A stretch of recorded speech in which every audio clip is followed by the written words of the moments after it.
निर्विद का उद्धार। राजा पृथ्वी ने पूछा, भगवान बलराम जी सर्वशक्तिमान एवं सृष्टि प्रलय की सीमा से परे अनंत है और उनका स्वरूप गुण लीला आदि मन बुद्धि और वाणी के विषय नहीं है और उनकी एक लीला लोक मर्यादा से विलक्षण है, अलौकिक है।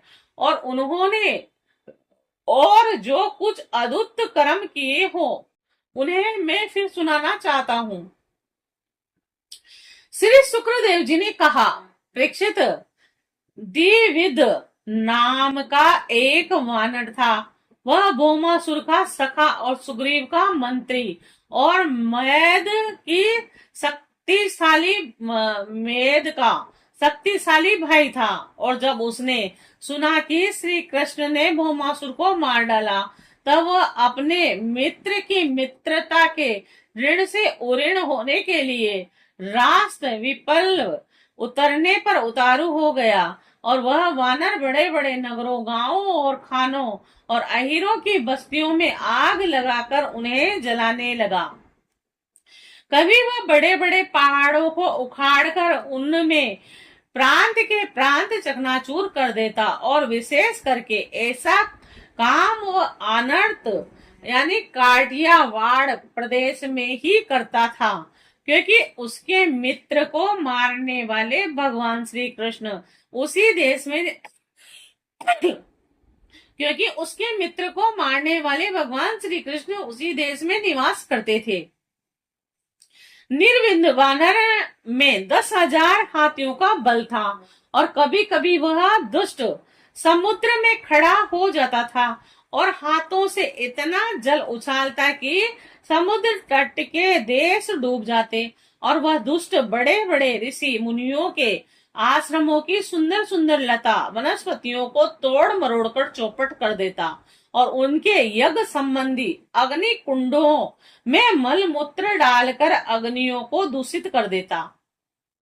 जैसे भृंगी नाम का कीड़ा दूसरे कीड़ों को ले जाकर अपने बिल में बंद कर देता है, वैसे ही वह मंदोमत वानर स्त्रियों और पुरुषों को ले जाकर पहाड़ियों की घाटियों और गुफाओं में डाल देता। फिर बाहर से बड़ी बड़ी चट्टानें रखकर उनका मुंह बंद कर देता। और इस प्रकार वह देशवासियों का तो तिरस्कार करता ही कुलीन स्त्रियों को भी दूषित कर देता था। और एक दिन वह दुष्ट सुललित संगीत सुनकर रेवत पर्वत पर आ गया और वहां उसने देखा कि यदुवंश शिरोमणि बलराम जी सुंदर सुंदर युवतियों के झुंड में विराजमान हैं और उनका एक एक अंग अत्यंत सुंदर और दर्शनीय है और वक्ष स्थल पर कमलों की माला लटक रही है। वे मधुपान करके मधु संगीत गा रहे हैं और उनके नेत्र आनंदोमाद से विहल हो रहे हैं। उनका शरीर इस प्रकार शोभायमान हो रहा था मानो कोई मदमस्त गजराज हो। वह दुष्ट वानर वृक्षों की शाखाओं पर चढ़ जाता और उन्हें झकझोर देता। कभी सभी स्त्रियों के सामने आकर किलकारी भी मारने लगता। और युवती स्त्रियां स्वभाव से ही चंचल और हास परिहास में रुचि रखने वाली होती है। बलराम जी की स्त्रियां बलराम जी की स्त्रियां उस वानर की डिटाई देखकर हंसने लगी। अब वह वानर भगवान बलराम जी के सामने ही उन स्त्रियों की अवहेलना करने लगा। वह उन्हें कभी अपनी गुर्दा दिखाता तो कभी भुएं मटकाता, फिर कभी कभी गरज तरज कर मुंह बनाता और गुड़कता। वीर शिरोमणि बलराम जी उनकी यह चेष्टा देखकर क्रोधित हो गए और उन्होंने उस पर पत्थर का एक टुकड़ा फेंका, परंतु निविद ने उनसे अपने को बचा लिया और झपट कर मधु कलश उठा लिया तथा बलराम जी अवहेलना करने लगा। उस दुरत्त ने मधु कलश को तोड़ फोड़ ही डाला और स्त्रियों के वस्त्र भी फाड़ डाले। और अब वह दुष्ट हंस हंस कर बलराम जी को क्रोधित करने लगा।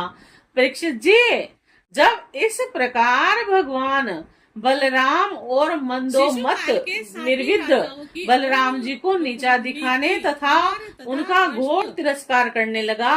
तब उन्होंने उनकी डिठाई देखकर और उसके द्वारा सताए हुए नरेशों की दुर्दशा पर विचार करने और शत्रु को मार डालने की इच्छा से क्रोध पूर्वक अपना हल मूसल उठाया। और निर्विद्ध भी बड़ा ही बलवान था। उसने अपने एक ही हाथ में शाल का पेड़ उखाड़ लिया और वह बड़े वेग से दौड़कर बलराम जी के सिर पर उसे दे मारा। और भगवान बलराम पर्वत की तरह अविचल खड़े रहे। उन्होंने अपने हाथ से उस वृक्ष को सिर पर गिरते गिरते पकड़ लिया और अपने सुनंदन नामक मूसल से उस पर प्रहार किया और मूसल लगने से निर्विद का मस्तक फट गया और उससे खून की धारा बहने लगी। और उस समय उनकी ऐसी शोभा हुई मानो किसी पर्वत से गेरुए का स्रोता बह रहा हो। परंतु निर्विद ने अपने सिर फटने की कोई परवाह न की और उसने कुपित होकर एक दूसरा वृक्ष उखाड़ा और उसे झाड़ झूड़ कर बिना पत्ते का कर दिया और फिर उससे बलराम जी पर बड़े जोर का प्रहार किया।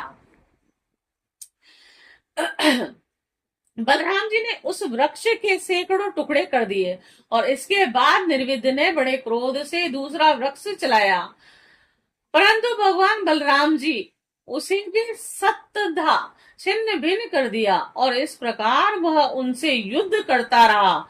एक वृक्ष के टूट जाने पर दूसरा वृक्ष उखाड़ता और उसके प्रहार करने की चेष्टा करता और इस तरह सब ओर से वृक्ष उखाड़ कर लड़ते लड़ते उसने सारे वन को ही वृक्षहीन कर दिया और वृक्ष न रहे।